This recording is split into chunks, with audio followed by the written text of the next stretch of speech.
오늘은 역대상 20장 말씀을 통해서 우리가 하나님의 말씀을 함께 나누도록 하겠습니다. 역대상 하에 있는 말씀은 이스라엘의 왕들의 이야기입니다. 특별히 예루살렘 성전이 있는 남유다의 왕들의 이야기가 기록되어 있거든요. 다시 말해서 역대상하는 역사가 기록되어 있는 말씀이라는 겁니다. 그런데 생각해 보면 그 역사 중에 모든 역사가 다 기록되어 있는 것이 아닙니다. 사무엘 상하, 열왕기 상하 같은 경우는 신명기 사관에 의해서 율법을 중요하게 생각하면서 그에 따른 이야기들을 하는 것이고, 역대 상하는 역대기 상하에서 그 성정 중심의 중요한 것들을 보고 있습니다.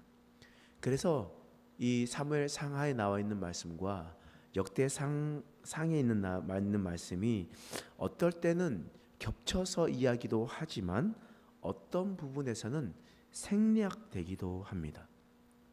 오늘 말씀이 그런 부분입니다. 오늘 본문의 말씀은 사무엘 하에는 기록되어 있지만 역대 상에는 기록되지 않는 그런 시점이 있다는 거예요. 그것을 어떻게 알 수 있냐면 역대상 20장 1절 말씀에 이렇게 기록되어 있습니다. 함께 읽겠습니다. 시작.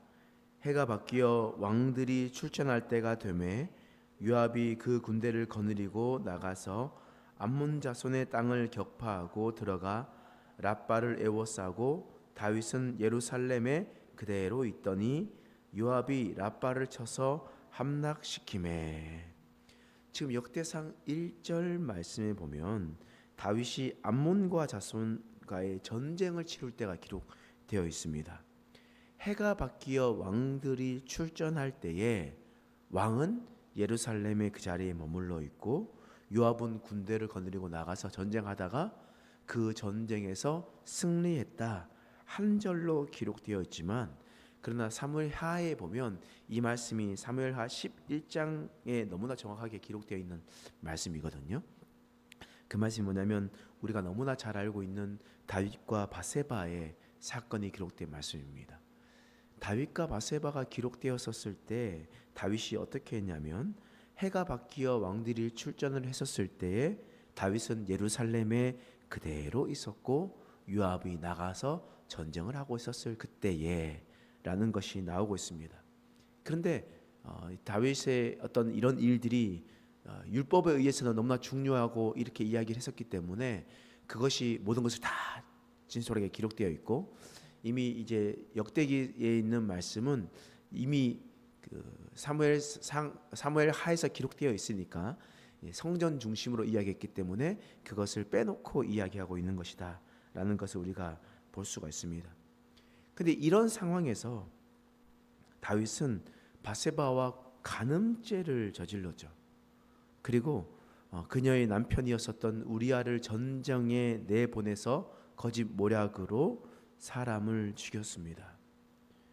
그러니까 우리가 생각을 해보면 하나님의 율법을 너무나 많이 어겼습니다. 십계명에 나와 있는 간음하지 말라, 거짓 증거하지 말라, 또 내 옷의 집이나 내 옷의 아내를 탐내지 말라 라는 말씀을 어겼을 뿐만 아니라 하나님께서는 레위인과 과부와 고아와 나그네를 보호하라 말씀하셨는데, 바세바의 남편이었었던 헷사람 우리아라는 것은 12지파 사람이 아니라 헷사람이라는 것은 곧 나그네였다라는 것을 우리는 분명히 알 수가 있습니다.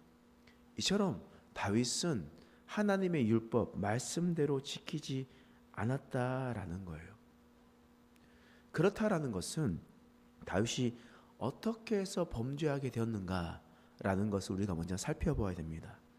오늘 1절 말씀에 이렇게 기록되어 있죠. 상반절 말씀에 해가 바뀌어 왕들이 출전할 때가 되매 요압이 그 군대를 거느리고 나가서.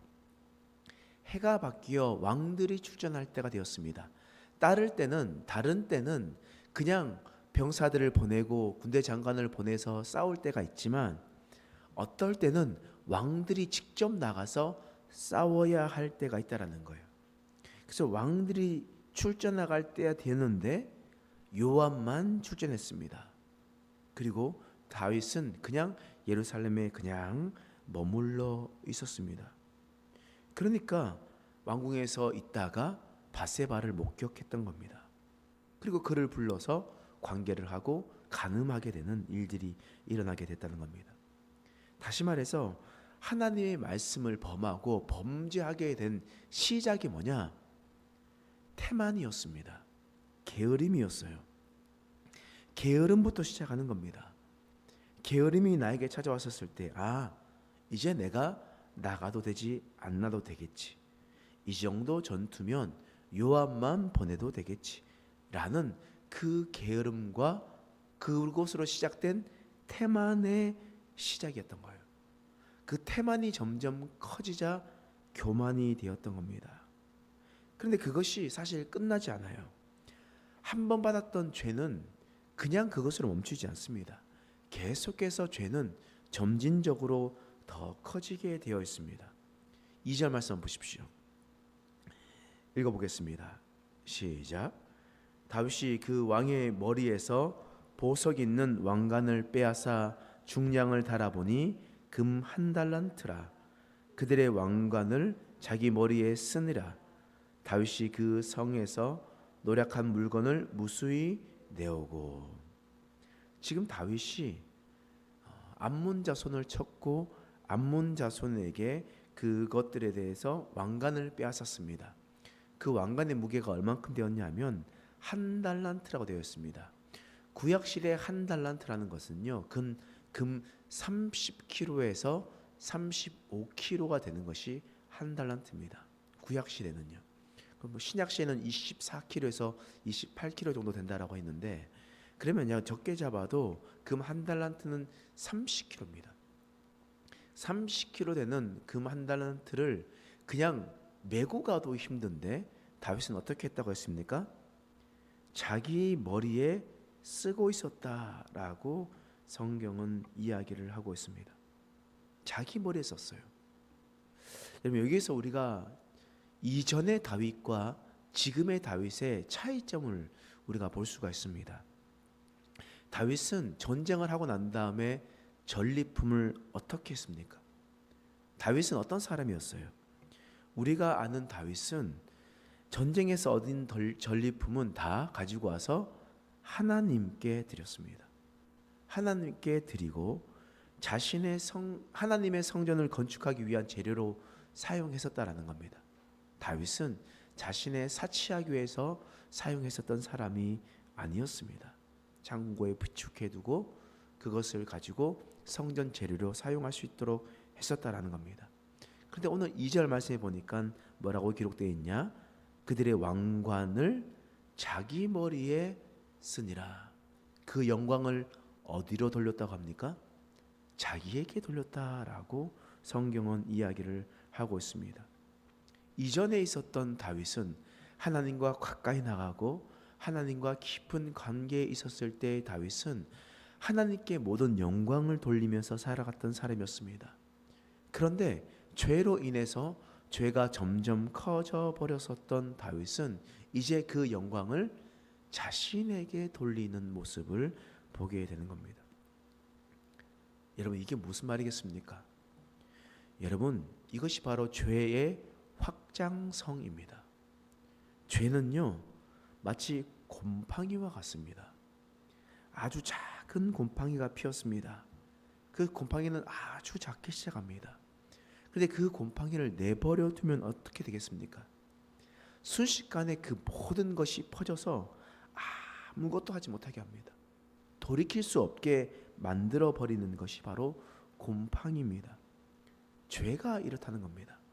아주 작은 죄가 내 가운데 거하게 되었었을 때 처음에는 아무렇지 않은 것처럼 보이지만 그것을 그냥 도려내지 않고 내버려 두었을 때, 회개하지 않고 그냥 가만히 있었을 때 그것은 우리의 온 삶을 집어삼킨다라는 것을 우리는 기억해야 합니다.